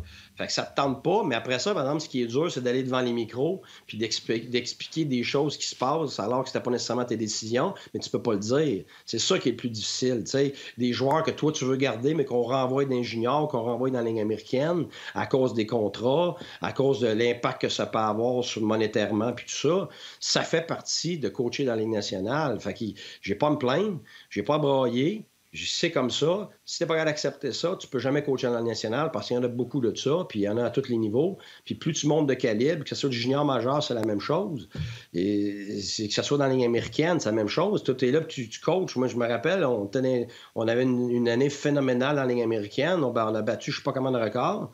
Puis le Canadien était dans la série aussi. Fait qu'ils ont monté nos 6 meilleurs joueurs pour toutes les séries, donc on les avait pas. C'est pas ça que tu veux là, comme entraîneur. Toi, tu veux continuer à gagner avec les joueurs que tu as. Fait que, tu sais, oui, ça m'est arrivé. Regarde, tu peux les nommer. Quand ça fait 2 gigs dans le national que tu fais, t'en as vu beaucoup, là, mais c'est comme ça. Puis tu vas te pogner avec ton gérant parce que t'es pas d'accord ou avec ton propriétaire. C'est normal. Là, tu te fais niaiser en plus, hein, sa page d'On Jase. Malgré que les gens trouvent que tu es certainement leur collaborateur préféré, tu te fais tirer à la pipe présentement. Je veux juste que tu le saches. Je suis curieux de savoir si Guy faisait des chiffres de 30 secondes quand il jouait au hockey. J'ai hâte à une émission 24 heures avec Guy Boucher. Où c'est que d'autres? À chaque question de Guy égale une journée de réponse. Je vous écoute à chaque midi depuis votre garde-robe avec Martin et Luc. Et Guy est le meilleur intervenant malgré les réponses de 10 minutes. Jouer à 5 secondes rules avec Guy devrait être facile. Je la trouve très drôle, ça. Non, mais la vérité, Martin, tu le sais, je suis capable. C'est parce que c'est contre ma philosophie. Ben oui, je le sais. C'est parce que la vérité, c'est que si je suis pas généreux, là, si je suis pas généreux, mon père il se lève de sa tombe et il vient me botter le derrière. Ça là, ça je l'ai déjà dit au monde. Notre philosophie de vie. OK, j'en ai une, déjà moi, compté, rapide pour toi, Guy. Le show... Vas-y. Ben, je vais juste compter mon anecdote, Yannick. Je l'ai déjà compté. Mais tu sais, mon show, notre show, Yann, s'appelle On jase parce que je jase rien que ça un temps, mon gars. Je peux te faire perdre du temps à jaser. Puis tu le sais. En plus, tu me dis souvent, OK, Martin, il faut que je raccroche, j'ai du travail à faire. Puis quand je suis allé chez Guy, une des premières fois que je suis allé chez eux, on était 5 boys. Puis à 2 h du matin, il y avait juste moi et lui qui jasait. Puis les 3 autres étaient foirés de même sur leur chaise. Puis moi et Guy, on avait encore le même gaz en train de jaser. Fait que vous nous épuiserez jamais. Vas-y avec ta question. J'en ai une de Charles Bélanger également. OK, j'en ai une vite comme ça. Patrick Guillet, est-ce qu'il y a un joueur, Guy, avec qui tu as eu une excellente relation quand tu dirigeais, que ce soit sur ou à l'extérieur de la patinoire, et avec qui tu as gardé contact encore, qu'il joue ou qu'il ne joue plus, là? Ou que toi, tu n'es plus l'entraîneur de l'équipe? Oh, non, beaucoup. Là. Ben, énormément. Là. Oui, parce que ça fait partie de ma façon d'interagir avec les gens. Là, les gens n'ont pas à cœur ce que tu as à dire tant qu'ils savent que tu les as pas à cœur eux autres personnellement. Donc, les relations qui se sont créées comme entraîneur depuis 25 ans, c'est clair que j'ai des grosses relations qui sont entretenues. Puis j'ai encore plein de mes anciens qui m'écrivent des lettres, soit pour me poser des questions, des remerciements. Moi, ce que j'aime le plus, moi, être franc, c'est pas les remerciements de joueurs qui se sont rendus dans le professionnel, qui me remercient, mettons, de l'implication que j'ai eue dans leur vie par rapport au hockey, mais c'est les autres. C'est ceux que je reçois. Puis il y en a qui ça fait 12 ans que je n'ai pas vu, puis je reçois une lettre ou je reçois un email qui me dit « Garde, je te remercie du temps que tu as passé en dehors du hockey. Tu n'as pas lâché sur moi alors que moi, je lâchais sur moi. Tu as pensé à moi comme individu. Tu m'as traité comme un humain.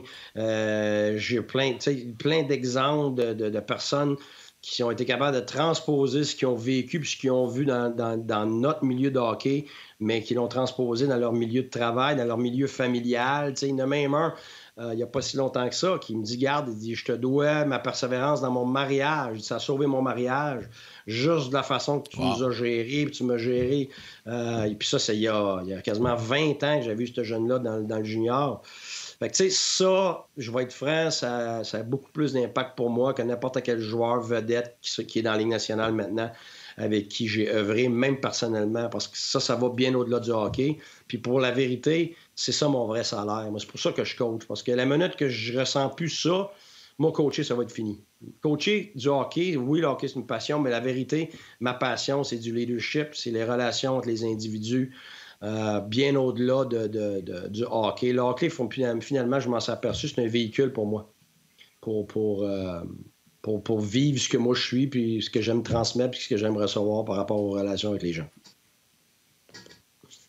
La question que j'avais tout à l'heure de Charles Bélanger. Guy, Martin a pété une petite coche cette semaine par rapport à la contre-performance de Caulfield en relation avec la pression d'avoir les parties à être filmées à RDS. Quelle est ton opinion par rapport à la pression sur les joueurs en relation avec ses performances? Je me pose surtout la question pour Romanov qui arrive à Montréal en Markov 2.0 selon certains. Penses-tu que la pression sur Romanov va nuire à son développement? Je veux juste reprendre Charles en disant... Moi, les performances de Cole Caulfield, je n'ai pas pété de coche là-dessus. J'ai pété ma coche seulement uniquement en disant « Oh, pauvre petit Caulfield, il ne faudrait pas y mettre trop de pression. » Et j'ai pété ma coche en disant « Fais d'autres choses dans la vie. Si toi, tu es au Wisconsin puis tu sens de la pression de Montréal, puis lâchez-moi avec la pression. Tout le monde a de la pression. Le monsieur qui gagne 200$ par semaine puis il faut qu'il nourrisse sa famille, il y a bien plus de pression que petit Cole Caulfield qui pose un puck pour me mettre dans le net. » Là. Fait que j'ai pété ma coche sur la pression de dire « Faut pas mettre de pression. » Puis C'est là-dessus que j'ai pété ma coche. Rien à voir avec Cole Caulfield. Donc, est-ce que ce que Martin Lemay dit à Guy Boucher à midi à 11h sur RDS et RDS.ca tous les jours, du lundi au vendredi dès midi, met de la pression sur les joueurs de hockey ou sont bien plus grands puis matures que ça, que de se mettre de la pression par rapport à ce qu'on fait? Est-ce qu'on peut nuire au développement d'un joueur avec ce qu'on dit? Absolument. 100%. 100%. Parce que c'est pas le commentaire de une personne qui va nécessairement faire balancer du côté négatif. C'est parce que c'est l'amas, c'est l'accumulation de commentaires qui va faire en sorte que quand ça grossit, ça devient trop gros. Parce que l'individu est obligé de répondre à ça tous les jours. Il ne faut pas oublier une chose, là. Puis ça, on l'oublie toujours. C'est qu'on regarde un joueur de hockey, puis on se dit, il est supposé prendre la pression. Ah oui? OK, ça veut dire que la personne est née puis elle est supposée avoir tous les atouts pour gérer la pression. Moi, j'ai jamais rencontré une seule personne qui avait ça inné. Ça, c'est de l'acquis au fil du temps et dépendamment avec qui tu as été, dépendamment d'où tu viens, dépendamment de ta famille, dépendamment des équipes que tu as été, dépendamment des leaders auxquels avec qui tu as œuvré, dépendamment des gens autour de toi qui vont t'aider à gérer la pression, ben c'est ce qui va faire en sorte, évidemment, avec ta personnalité, qui va faire en sorte que tu es plus capable qu'un autre. Mais de te dire que la personne est supposée, bien ça là, je m'excuse, là, il faut penser à nos enfants. Alors moi, mon fils, là, il a 18 ans, c'est un brillant, c'est un génie pour le kit. Sauf que si je le mets dans une situation comme ça, par rapport à un jeune, où toute la planète est sur son dos, sur le fait qu'il devrait, je m'excuse, ça va être le meilleur petit garçon du monde, ça va être un petit gars extrêmement fort mentalement, il va être affecté et très affecté. Bon, à partir du moment où tu es très affecté, comment est-ce que tu vas réagir? Bien là, c'est là que ta personnalité rentre en ligne de compte, mais aussi l'aide autour de toi. Mais de te dire que c'est facile à gérer, je m'excuse, il n'y a personne, ni Crosby, ni les autres, qui trouvent ça facile à gérer. Fait qu'on va arrêter de voir ces individus-là qui sont des humains comme des surhumains. C'est des humains qui ont à apprendre à gérer. Être fort mentalement, là, c'est pas quelque chose. T'es pas né avec ça, là. C'est des habilités mentales que tu développes avec le temps. Alors, ça, en ce moment, ça fait partie de son développement, c'est de le vivre et de le gérer. Mais il ne le gère pas parce que, c'est pas grave, je suis capable. Non, c'est OK. Je sens de la pression. Qu'est-ce que je vais faire avec ça maintenant? Et c'est là que tu apprends avec des mots-clés, avec comment gérer ton activation, gérer ta perception, gérer ton transfert de focus. Puis là, je ne rentrais pas dans toutes les façons de gérer ça psychologiquement. Mais écoute, ça m'a pris 2 ans et demi de faire une maîtrise en psychologie sportive. Alors, je les avais pas, ces atouts-là, avant. Ouais, mais... J'ai travaillé comme un chien pour les avoir. Alors, pourquoi je m'attendrais à ce que le jeune de 17-18 ans, qui n'a jamais eu de cours là-dedans, lui, soit capable tout d'un coup de le gérer? Alors, pourquoi je m'attendrais à ce qu'un jeune de 18 ans soit capable de prendre cette pression-là, alors que les entraîneurs qui ont eu depuis leur tendre enfance ne sont même pas capables de leur donner des outils pour gérer ça. Alors pourquoi on s'attendrait à ce que le jeune, automatiquement, et petit part, de point de vue magique, tout d'un coup serait capable de le faire, Martin? C'est là que c'est wrong, tellement. Et c'est pas correct, et c'est là que c'est indu, et c'est là que ça devient néfaste et difficile pour l'individu de gérer ça. Il faut accepter que c'est dur, il faut accepter que ça va prendre du temps, il faut comprendre qu'avec le temps, tu as certains qui vont être capables, j'accepte tout ça. Il y en a d'autres qui ne seront pas capables. Moi j'accepte tout ça. Je veux juste dire que Bob... Oui. Oui, je suis d'accord avec ça, Guy. Mais je veux juste te dire que Bob Plombier, 28 ans, qui va sur les médias sociaux puis qui critique Cole Caulfield, c'est pas lui qui met de la pression sur Cole Caulfield. C'est pas Martin Lemay qui, à RDS, parce qu'il a dit à Guy Boucher, moi, je vais attendre qu'il soit dans la Ligue nationale de hockey avant de faire des commentaires, parce qu'à cette grandeur-là, s'il ne score pas de but, ça sera un mauvais choix au repêchage pour le 15e de Montréal. C'est pas moi qui mets de la pression. La pression, c'est de qui elle vient. Je suis pas d'accord avec toi, Laisse-moi terminer. Laisse-moi juste terminer. La pression vient d'un Trevor Timmons qui dit, après l'avoir pêché, moi, on m'a dit de ne pas l'inviter à souper. Pat Brisson m'a dit on ne l'invitera pas à souper parce qu'il ne sera pas là quand on va le repêcher. C'est un vol qu'on l'a eu au repêchage à ce restaurant-là. La pression, elle est là. Puis les partisans prennent ça, puis là, ils disent il y a beaucoup d'attentes sur lui par rapport à ce que la direction dit de Cole Caulfield. Pas ce que Martin Lemay dit, puis pas Bob le plombier chez eux qui prend Twitter, puis qui a 14 abonnés qui le suivent, puis qui dit Cole Caulfield n'a pas été bon à soir, il n'a pas marqué. Non, là, ça va être mon tour. Je suis pas d'accord avec toi, Martin, parce que c'est tout interrelié. Moi non plus. C'est tout interrelié, Martin. Et tu peux pas isoler un de l'autre. Martin Lemay, Guy Boucher puis Yannick, aujourd'hui, on parle. Alors ça part. S'il y a 3000 personnes qui nous écoutent en ce moment, il y a 3000 personnes qui sont affectées par ce qu'on a dit. Ils partent avec ce qu'on a dit. Puis là, les autres vont parler à 5, 10, 8, 25, 30. Puis là, tu es rendu à 40 000, tu es rendu à 1 million de personnes qui pensent quelque chose. Moi, je suis un coach défensif, Martin Lemay, à cause du 1-3-1, parce que 2 gars des médias à télévision qui ont décidé que j'étais un gars défensif, alors que toute ma vie, j'ai été connu pour complètement l'inverse. Ça part de où? C'est ça. Alors, c'est interrelié. Puis là, après ça, tous les médias, ils ne regardent pas vraiment une game. Ils ne savent même pas c'est quoi le 1-3-1. Mais à tous les jours, j'ai eu à répondre pendant 50 ans sur un micro. Alors, toi, le coach défensif, avec ton forecheck 1-3-1, qui n'est même pas un forecheck. Alors, c'est tout interrelié. Le jeune, lui, là, il va pas juste lire, il va se le faire poser à tous les jours la question. Ses chums vont lui en parler, sa famille va lui en parler parce que sa famille et ses chums l'entendent. Et ça grossit, ça devient une bulle extraordinaire. Pourquoi est-ce qu'il y a des enfants qui se suicident maintenant et qui sont au secondaire? Parce qu'il y a des choses qui sortent, qui étaient supposées être en privé sur Internet entre une personne puis un autre. Puis là, c'est répandu à 1, 2, 3, 25, puis 50, puis 70 personnes qui le savent dans l'école, alors que c'est une personne qui l'a commencé, que c'était pas grave, c'était rien qu'une personne. Oui, mais il y a 70 personnes qui ont vu des choses qui étaient personnelles, qui n'étaient pas supposées le voir. Puis là, la jeune personne, il est pris avec ça après, à gérer ça. Puis après ça, on se dit, ouais, mais elle aurait dû être capable de le gérer. Je m'excuse. Il y a des choses très difficiles à gérer pour des jeunes, puis il y a pour des adultes. Puis il faut avoir de l'empathie pour ça. Puis c'est très... Quand tu le vis là, à tous les jours, puis que tu vois ces joueurs-là, puis ils sont dans le bureau étouffés ben raide, là, tu peux pas dire que ça n'existe pas, cette pression-là. Tu peux pas dire que ça te fait pas mal. Tu peux pas dire que c'est pas difficile. Quand tu le vis à tous les jours, tu le sens et tu n'as pas le choix d'avoir de l'empathie pour ça parce que c'est extrêmement difficile. C'est pas parce que tu fais 8 millions de dollars que tu n'es pas un humain. Une fois que tu fais ton 8 millions, là, attache ta tuque parce qu'à tous les jours... Moi, j'ai vu le Cavalier faire 10 millions. Je peux te dire que c'était étouffant parce qu'à tous les matchs qui ne scoraient pas un but, on y rappelait que c'était un scoreur de 50 buts. T'es bien beau dire, c'est pas grave, je fais mon 8 millions, mon 10 millions. Mais quand t'es chez vous et tu dors pas la nuit parce que t'as la chienne le lendemain, que encore tu scores pas un but, là, puis que le lendemain, t'as dormi 2 heures puis 3 heures, ça s'empile, ça. Puis c'est comme ça que tu développes de la difficulté mentalement. C'est comme ça que tu développes de l'anxiété. Pourquoi? Parce que t'es pas un robot. Parce que tu es un humain. Alors que tu sois un plombier, que tu sois un médecin qui a à faire une chirurgie, qui s'est trompé à sa dernière chirurgie et qui a peur à sa prochaine chirurgie parce qu'il ne veut pas faire la même erreur parce qu'il a les gens à cœur, c'est de l'énorme pression, ça aussi. On n'a pas à dénigrer cette pression-là parce que le médecin fait beaucoup d'argent. C'est ça, moi, que je trouve simpliste quand on dit « Ah, il est mieux d'apprendre l'argent parce qu'il est fait d'argent, puis c'est un choix de première ronde, puis il a une belle vie. » Tu n'es pas moins un humain parce que tu fais de l'argent. C'est ça, là. Moi, c'est ce que je trouve tellement ridicule quand j'entends ça. C'est parce que tu ne l'as pas vécu. Tu l'as dit tantôt, la personne là, qui fait 200$ puis il a besoin de 250$ par semaine puis qui a de la pression pour faire vivre sa famille. Écoute, je peux même pas imaginer, mais je n'irais pas simplifier ça. Genre, travaille plus fort. Non, il fait son maximum, le monsieur.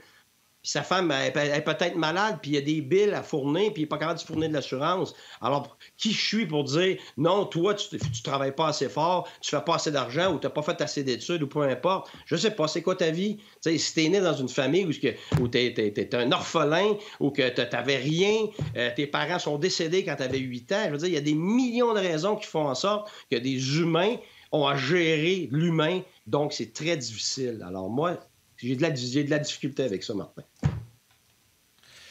En tout cas, je vais te dire une chose, mon Guy. Tu viens de résumer exactement la prise de bec que j'ai eue avec Martin cette semaine, parce que c'était un peu ça que je disais moins expliqué. Là, je disais que je trouvais qu'il mêlait les pommes et les oranges. On s'est obstiné là-dessus pendant l'émission complète. Mais c'est exactement ça. Mais sur ces bonnes paroles, messieurs, je vous aime tous les deux et je vous souhaite un excellent week-end. Guy, encore une fois, c'était bien le fun. Puis plein de questions. Les gens ont vraiment apprécié. C'était très agréable, coach. Ça me fait plaisir. Salut, Coach, Guy, bon c'était week-end. bon. Oui, Martin. Patrick Beaulac qui dit meilleur moment du podcast aujourd'hui. Olivier, il dit non, faut que je m'en aille, c'est tellement bon, je peux pas partir. Première étoile, Guy Boucher. Oh là là, ça devient intéressant. Il y en a un qui a dit je vais aller me chercher un autre sac de popcorn. Il y en a un qui dit lâche le sac de popcorn, amène la machine. Ils sont repartis pour un bout. Il y en a un, Laurent, qui dit Martin rougit pour vrai, donc ça va repartir. Il y en a un qui dit Martin, tu viens de choquer Guy, là. Non, mais il faut que vous compreniez quelque chose. Gros Martin merci, me mon connaît, chum. il sait quoi dire pour me partir. Ah oui. Puis Martin, il faut comprendre, Martin, il y a des opinions, mais il y a d'autres fois, il va juste transmettre des opinions qui ne sont pas toujours la sienne, mais parce qu'il sait qu'on va partir pour quelque chose d'intéressant pour les gens. C'est là que je dis Martin Lemay, il faut faire attention. Ben, tu vois, c'est ça, et je le connais, là. Je le connais très, très bien. Fait que c'est là son génie. Fait qu'il faut faire attention. Martin, il est un expert. Ben, visiblement, il a allumé la bonne switch, comme on dit. Salut, Guy. Salut tout le monde. Merci. Bye. Merci, Guy. Alors voilà ce qui termine l'émission, voilà ce qui termine cette belle semaine. Merci à Corinne à la réalisation, à la mise en onde. Merci également à Rock qui était aux médias sociaux aujourd'hui, toute l'équipe de production à RDS. Un gros merci à vous tous également de votre participation, les jaseux, partout, que ce soit ceux qui nous avaient suivis à la télé, sur le web, Facebook, YouTube, peu importe. Un gros merci. Et à tous, je vous souhaite un excellent week-end, mon cher Martin. Moi, je te revois mardi, lundi, François Gagnon va me remplacer. Je m'en vais en tournage pour Hors-jeu 2.0. Absolument. Donc, aux anciens jaseux, salutations personnelles, puis à l'excellent Yannick Lévesque. Tu en as parlé plus tôt également aux gens qui nous dirigent. Puis, salut, man. Ciao, Yann. Salut.